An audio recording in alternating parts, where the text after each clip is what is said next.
ক্ষুদ্র মাঝারি ও ছোট শিল্প প্রয়াসে শিল্পপতিদের নিয়ে 3 জেলার প্রশাসনিক সম্মেলন বহরমপুরে। মুর্শিদাবাদ, নদিয়া ও বীরভূম জেলার ক্ষুদ্র মাঝারি ও ছোট শিল্পপত্রের নিয়ে সম্মেলন অনুষ্ঠিত হল বহরমপুরের জেলা পরিষদ অডিটোরিয়াম হলে। উপস্থিত ছিলেন রাজ্যের মন্ত্রী চন্দ্রনাথ সিনহা, এছাড়াও উপস্থিত ছিলেন বিদ্যুৎ দপ্তরের প্রতিমন্ত্রী আখরুজ্জামান, উপস্থিত ছিলেন মুর্শিদাবাদ জেলার জেলাশাসক রাজশ্রী মিত্র, মুর্শিদাবাদ জেলার জেলা পরিষদের সভাধিপতি রুবিয়া সুলতানা, বহরমপুর মহকুমা শাসক শুভঙ্কর রায়, বহরমপুর সমষ্টি উন্নয়ন আধিকারিক অমরজ্যোতি সরকার, একাধিক বিধায়ক সহ 3 জেলার শিল্পপতি সহ একাধিক বিশিষ্ট ব্যক্তিবর্গ। ক্ষুদ্র মাঝারি ও ছোট শিল্পপতিদের উদ্দেশ্যে রাজ্যের মন্ত্রী চন্দ্রনাথ সিনহা বলেন, তাদের নিজস্ব শিল্পের প্রসারে অর্থ বিনিয়োগ, বিদ্যুৎ, জমিজট সহ নানান সমস্যার সম্মুখীন হতে হয়। সেই সমস্যার সমাধানে এগিয়ে এসেছে বর্তমান রাজ্য সরকার সহ জেলার একাধিক প্রশাসনিক কর্তা ব্যক্তিরা। আগামী দিনে এই সকল ক্ষুদ্র শিল্পী ও ক্ষুদ্র ব্যবসায়ীদের কোনো সমস্যার সম্মুখীন হতে না হয় তার যথাযথ ব্যবস্থা করবেন বলেই তিনি জানান।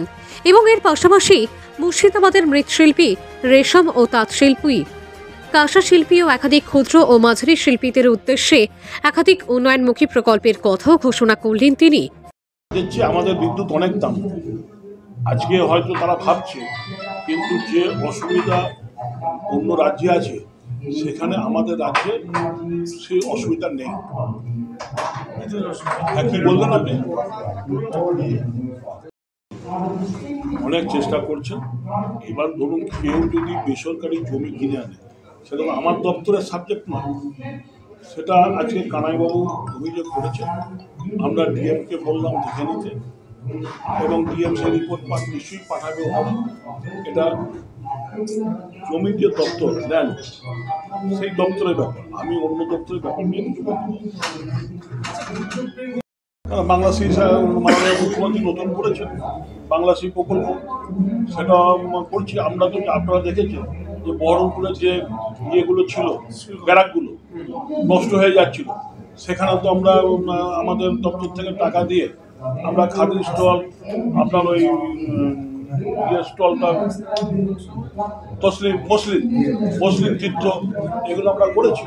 এবং আমরাও সেদিন ডিএমকে, আমি আগের দিন খাদি মেলার দিন এসেছিলাম, আমরা ডিএমকে বলে গেছি যে আপনি আরেকটা ঘর করুন, সেখানে বাংলাশ্রী, যেটা নতুন মাননীয় মুখ্যমন্ত্রী করেছেন, বাংলাশ্রীর একটা স্টল করার জন্য। সেখানে সমস্ত ধরনের কাপড় পাওয়া যাবে। এখন কি তন্তুর একটা ফিক্সড, খাদি একটা ফিক্সড, কিন্তু বাংলাশ্রী সেখানে সমস্ত ধরনের এবং অতি নিম্ন থেকে অতি উচ্চ সমস্ত দামের কাপড় পাওয়া যায়। সেগুলো আমরা প্রোডাকশন করছি তাঁতিরা।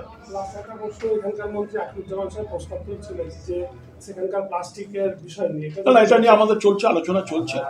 এবং আপনারা জানেন হয়তো, যেহেতু অনেক জেলা পরিষদ থেকে বা পিডব্লিউ থেকেও রাস্তায় এই উদ্যোগ নেওয়া হয়েছে যে প্লাস্টিকগুলো কোনো কাজে লাগে না, মানে পৃথিবীকে যারা ক্ষতি করে, সেই প্লাস্টিক নিয়ে অলরেডি অল্টারনেশনের কাজ শুরু হয়ে গেছে।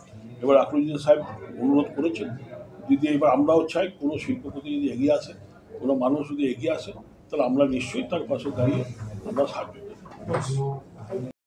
শিল্পের টাকা অ্যালোট, এটা ব্যাপার আমাদের দপ্তরের ব্যাপার।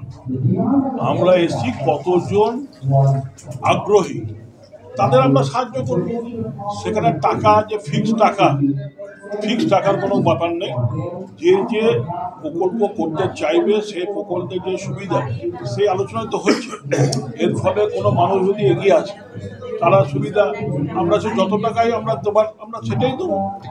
এটা স্পেশাল ব্যাপার, যে এত কোটি টাকা এই জেলায়, এত কোটি টাকা এই জেলায়, এর মধ্যেই করতে হবে, এটা কোনো স্পেশাল ব্যাপার। আমাদের স্কিমের ওপর আমরা চাই যে বাংলার এক জেলায় একরকম উৎপাদন হয়, তাহলে সেই উৎপাদনকে নিয়ে কেউ যদি শিল্পতে এগিয়ে আসে, আমরা তাদের হেল্প করব।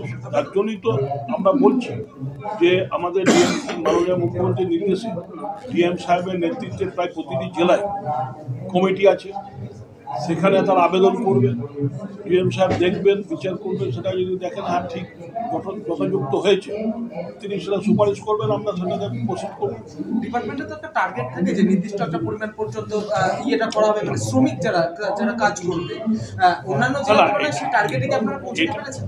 তার বেশি আমরা টার্গেট ওইভাবে ফিক্স নেই যে এত লেবার আমাদের দেবো, এত লোক আসবে, ফিক্স নেই। এই জেলায় যেরকম ডিমান্ড আমরা সেই জেলায় সেই রকম ডিমান্ড অনুযায়ী কাজ করছি। ব্যুরো রিপোর্ট, KTN 5 গ্রাম নিউজ।